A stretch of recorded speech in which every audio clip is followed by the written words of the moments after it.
Welcome to Kancharla media.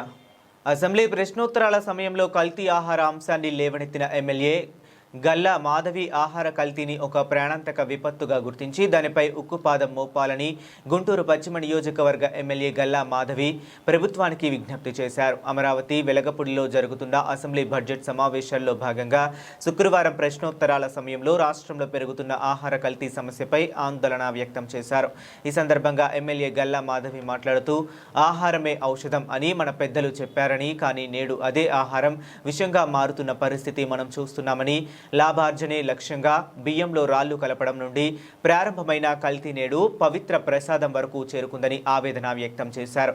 ఈ కల్తీ కారణంగా ప్రజల జీర్ణ వ్యవస్థ, నాడీ వ్యవస్థ తీవ్రంగా దెబ్బతినడమే కాకుండా క్యాన్సర్ వంటి ప్రాణాంతక వ్యాధులకు కూడా కారణమవుతుందని పేర్కొన్నారు. ధన్యవాదాలు అధ్యక్ష. అధ్యక్ష, ఆహారమే ఔషధం అని మన పెద్దలు చెప్పారు అధ్యక్ష, కానీ నేడు ఆహారమే విషంగా మారుతున్న పరిస్థితిని మనం చూస్తున్నాం అధ్యక్ష. దానికి ప్రధాన కారణం ఆహార కల్తీ. అధ్యక్ష, లాభార్జనే లక్ష్యంగా బియ్యంలో రాళ్లతో మొదలై నేడు పవిత్ర ప్రసాదం దాకా చేరుకుంది అధ్యక్ష ఈ కల్తీ. అధ్యక్ష, జీర్ణ వ్యవస్థ, నాడీ వ్యవస్థ కుప్పకూడమే కాక క్యాన్సర్ మహమ్మారి గుప్పెట్లోకి తీసుకువెళ్లి ప్రాణాలను కబలిస్తుంది అధ్యక్ష ఈ కల్తీ. అధ్యక్ష, కల్తీకి పాల్పడిన వారి పట్ల సరైన కఠిన చర్యలు లేకపోవడం, సమర్థవంతమైన తనిఖీ వ్యవస్థ లేకపోవడం వల్ల విచ్చలవిడిగా కల్తీకి పాల్పడుతున్నారు అధ్యక్ష. అధ్యక్ష, 2014-19లో ఫుడ్ సేఫ్టీ ఇండెక్స్ ప్రకారం విభజిత ఆంధ్రప్రదేశ్ 100 పాయింట్లకు 47 పాయింట్లతో 10వ స్థానంలో ఉన్న పరిస్థితి అధ్యక్ష.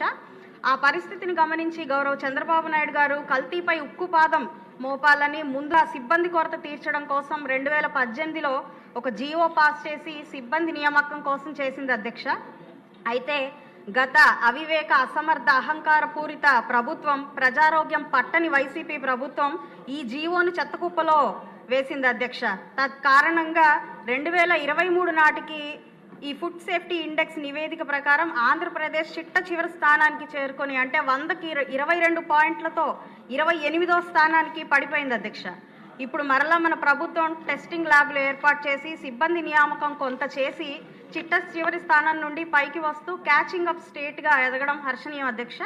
అయినప్పటికీ జనాభా నిష్పత్తి ప్రకారం సిబ్బంది లేని పరిస్థితి కనపడుతుంది అధ్యక్ష.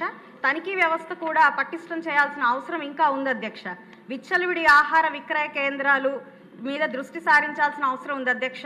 నియంత్రణ లేక హోటల్స్, చిరుతిళ్ల బండ్లు వెలుస్తున్నాయి అధ్యక్ష. అధ్యక్ష, FSSAI అగ్మార్కులు ఉన్న సరుకులపై కొంత ప్రజలకు అవగాహన ఉన్నప్పటికీ హోటల్లో తమ ప్లేట్లలో వడ్డించబడే ఈ ఆహారం కంటికింపుగా, ముక్కుకు హాయిగా, పంటికి కమ్మగా ఉంటే చాలు అనుకునే ఆలోచన మారాలి అధ్యక్ష.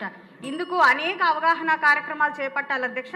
అధ్యక్ష, ఇది ఎన్నో సమస్యల్లో ఒక సాధారణ సమస్యగా కాకుండా దీనిని అప్కమింగ్ డిజాస్టర్గా, అంటే రాబోయే ప్రాణాంతక విపత్తుగా దీన్ని గుర్తించి కల్తీ పట్ల, శిక్షల పట్ల కఠినమైన నిర్ణయాలు తీసుకోవాల్సిందిగా గౌరవ వైద్య ఆరోగ్య శాఖ మంత్రివర్యులు కోరుతున్నాను అధ్యక్ష.